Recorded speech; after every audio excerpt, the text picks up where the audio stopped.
pretty much we now categorize this so-called comprehensive immigration reform as a zombie. It's dead, but it's still walking around. I think the labor movement has had a sort of shaky relationship with the immigration movement. Up to 1996, they didn't support legalization for undocumented immigrants. Then they had a change of heart. They supported wholeheartedly the legalization. Then they were surprised in 2006 at the first march on March 10th, 2006. Pretty much nobody knew what was going on. Even I remember for the organization of May Day 2006, the Chicago Federation of Labor wanted us to go to High Market, and we told them, I'm sorry, but we're going to have 500,000 people. There's no way we can go to High Market.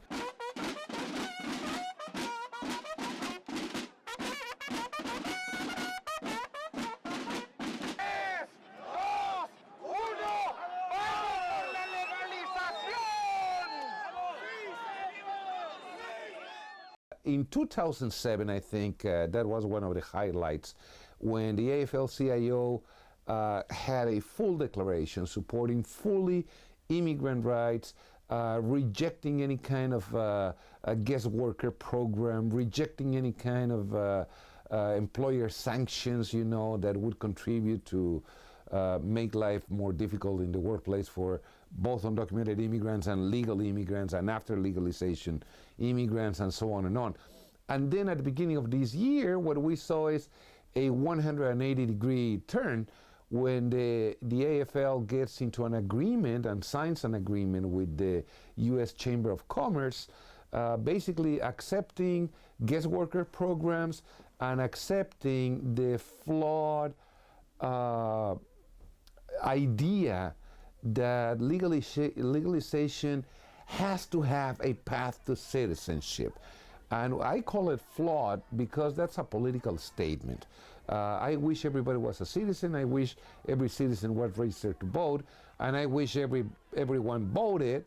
And I wish we had good candidates to vote for. But that's a political statement. This is not a fight about how many votes each one of the parties get. This is about having documents to work legal in the United States. And then at the convention, there were 2 points of view. One that intended to make a resolution disagreement with the Chamber of Commerce, and the other one who opposed it and opposed this fake idea of the path to citizenship, which is only for the benefit of the Democratic Party.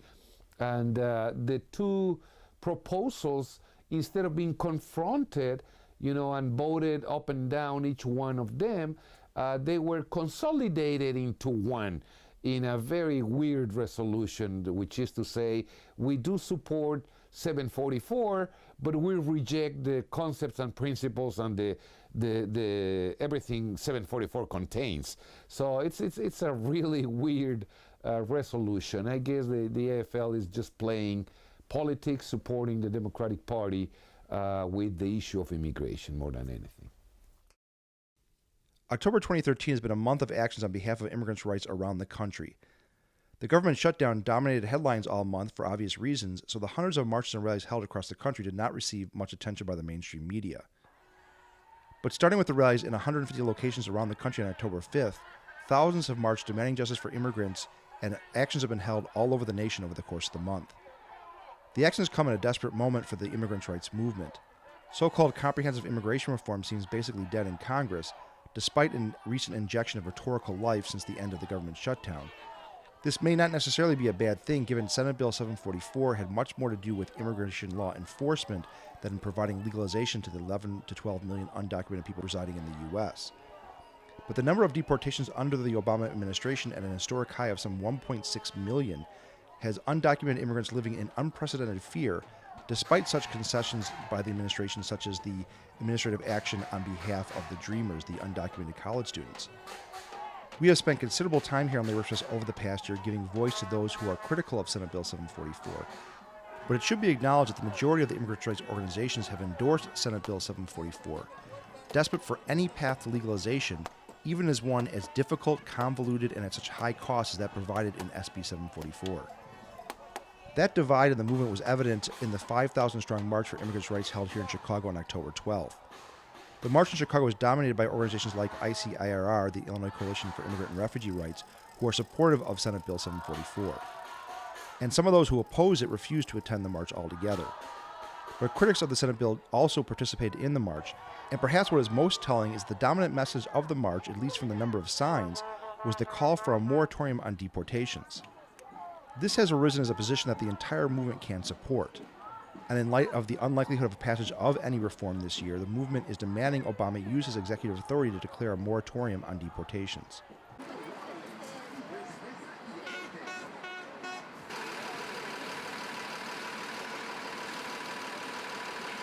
I want to talk to you a little bit about the march today, what the goals of the march are today, what we hope to achieve. Sure.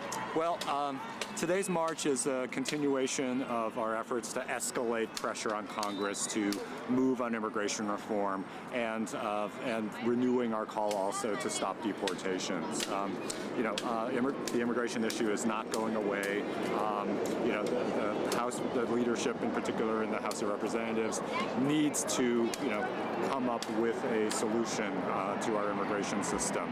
The Senate has already acted. Now it's up to the House to act. And we've been calling on Congressman Roscom, Speaker Boehner, and the other leaders to to act, to bring up legislation and pass it. And we've been doing actions all through the summer. Nothing's happened yet. We need to keep going. We need to keep the pressure up. By the end of August, we were deciding to call for public mobilizations to put pressure on Barack Obama. And the other side of the immigration movement came up with lots of money to do events in favor of this so-called immigration reform. We had decided to march on October 12th, rejecting the Senate bill, rejecting this notion of the comprehensive immigration reform. But instead, the very basic idea pretty much was stolen from us in the sense that we are activists, grassroots activists. We don't work, 8 to 5 or 9 to 5 on this issue. We put our time freely. But organizations who have full-time staff and millions of dollars in budget, just grabbed the idea, took it to Washington, put it together for October 5th and then October 12th marches. On October 5th, here in Chicago, we saw a small march led by Rahm Emanuel, the longtime enemy of immigration reform, the guy who was a chief of staff, opposed any discussion on immigration reform. Then he leads a march for immigration reform in Chicago on October 5th. And then the next week, on October 12th, there is another march in favor of this immigration reform and putting pressures on the House of Representatives to approve this flawed bill. It's like everything that can be wrong is going wrong, and it's exactly going in the wrong direction. I mean, if you believe in real legalization, then you couldn't be supporting this so-called immigration reform, because it's not going to legalize more than 2 out of 3 people. And when I say 2 out of 3, I don't mean, the serial killers or the drug dealers. I mean mom, dad, and the kid. One of the 3 is not going to become legal. One of the 3 is going to become a federal criminal. We couldn't support a bill like that. The whole conversation on immigration is taking place outside a very important context that needs to be included. It's called trade agreements. Have you noticed that the same politicians today standing at the border of Mexico wanting to build walls are the same people that brought us NAFTA? They brought us the Central America Free Trade Agreement. Guess what? When they campaigned for NAFTA and CAFTA, one of the promises they made was that it was going to deal with the immigration issue. The way to stem the tide of immigration is to pass these trade agreements. Well, the rest of us were saying, no, you can't do that without including specifically and explicitly the right of workers to organize. They said no, because NAFTA passed with no explicit language protecting the right of workers to organize. farmers in Mexico cannot compete with cheaply produced, heavily subsidized corn from Iowa and from Nebraska, for all these places. What are those farmers doing? They're moving to Mexico City, they're moving to the United States to get jobs. The same politicians run to the border and say, we're gonna build a wall. Does that make any sense to you? They ended up with a bill in the last 48 hours of the process of approving the bill. They ended up adding $46 billion for border security and increasing, to 24,000 the number of border patrol agents and so on and on and on. Millions of dollars in military equipment and sophisticated equipment, inclusive drones.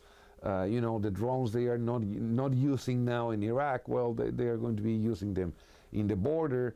And we do believe two things. One, it is still the old problem of mixing the natural flow of workers looking for jobs, which is immigration basically, with Homeland Security. September 11, 2001 really mixed the two things, and they shouldn't be mixed.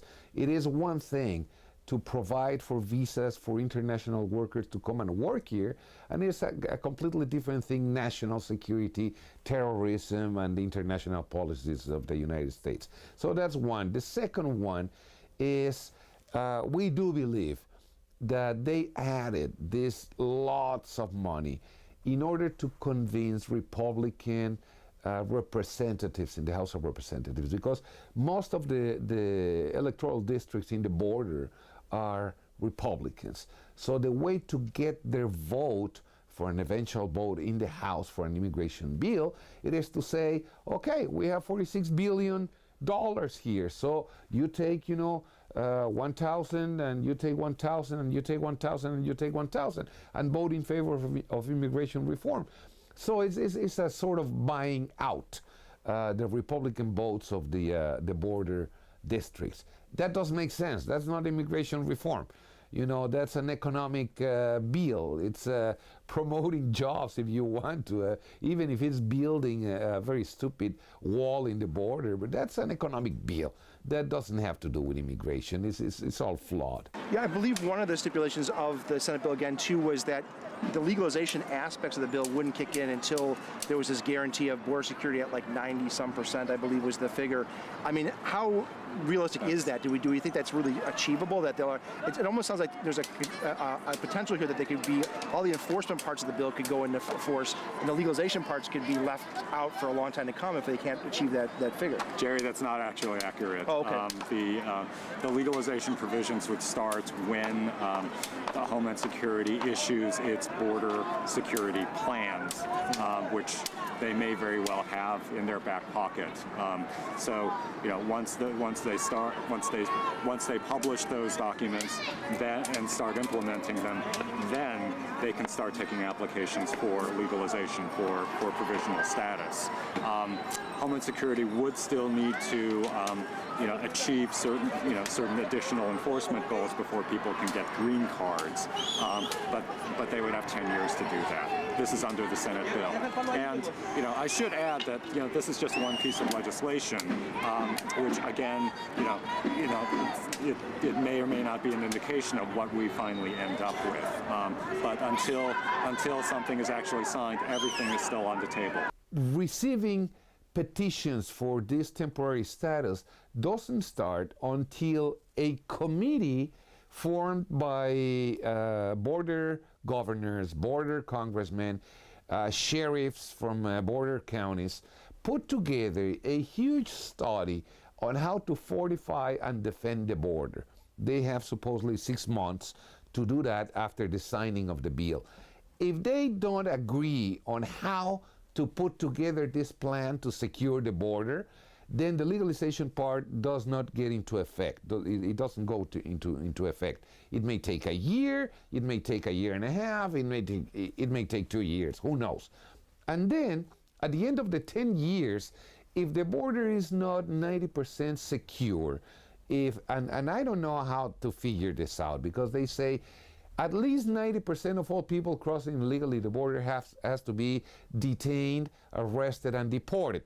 but it's like who's counting exactly who's crossing the border illegally? How can you determine that 90% are going to be detained? So the other 10% what? You just count them and let them go? And I don't know. I don't understand. But this thing jeopardizes the last part. You will not become a legal permanent resident if the border is not 90% secure. What's going to happen if it's not secured? We don't know, because the bill doesn't even say. Your temporary status may be extended, so it's not anymore 10 years. It may become 15. It may become who knows what, until the border is completely secured. You may lose your temporary status. Who knows? It may happen. If we happen to have a Republican president in 10 years, maybe, your temporary resident status will expire. And please deport yourself, as Mitt Romney used to say. After October 12 was gone and done and over, the groups and activists who originally had thought of October 12 as a day to put pressure on Obama reconstituted and started meeting in Pilsen, again at the Ruth Lozano Library, trying to analyze the new components, the new elements, and the old elements, trying to agree on how dead is this zombie that is still going around, and where to focus the efforts. So this is community organizations, this is nonprofit organizations, this is immigration organizations, and not necessarily immigration-only organizations like mine. I mean, we're a workplace problem fighting organization. We don't do immigration per se, but of course it's part of everything we do regarding the workplace. So we participate also in this kind of discussions. I was not a participant of the October 12th march in Chicago, basically because there was an inherent contradiction in this march. The march was calling for dignity for the immigrant. It was demanding dignity for the immigrant, and at the same time, it was supporting Senate Bill 744. That is a contradiction that I could not support, and for that reason, I did not participate. I think that since 2006, the immigration movement has gone through a type of transformation. I think at the beginning, we were very clear on the fact that we wanted immigration reform that legalized the majority of the people in the United States that were undocumented. We were against the parts of that bill that were punitive, the parts in the bill that were merely money makers for big corporations like detention centers and other things, the wall in the border. And so there's been a transformation since then. The unions, for example, came in because they were defending workers' rights. But I think in the process, the unions began to also go through a transformation in terms of the immigration reform in the United States. The unions began to favor a lot more their position and their function within the Democratic Party. So then they began to articulate the interest of the Democratic Party rather than the immigrant community. So I think that was part of the transformation in terms of the unions. I think that there's the not-for-profit corporations that were involved. They also became, they transformed themselves also in terms of the fact that they also fell into that same trap as the unions. They began to organize around the need to have certain elected officials elected, rather than to work and make the demands for a just immigration reform. They were able to get a lot of funds. They were able to their budgets grew, but they forgot what it was that the workers and the undocumented community was demanding. Yeah, what you're asking is that if we participate in the march, and the response is no. And the reason we didn't attend the march is because we find out that the whole plan of the demonstrations on October 5th, October 8th, and October 12th basically was the purpose of that is to make the game easy for the Democratic Party to play down the whole question of immigration reform. Our position or our thinking is that with that demonstration, one cycle ends. So we have to start a new cycle on the immigrant rights movement, because that cycle belongs to the co-opted, a movement that was co-opted by the system. Yeah, we call it the zombie reform. You know, it's dead, definitely dead, but it's still walking around.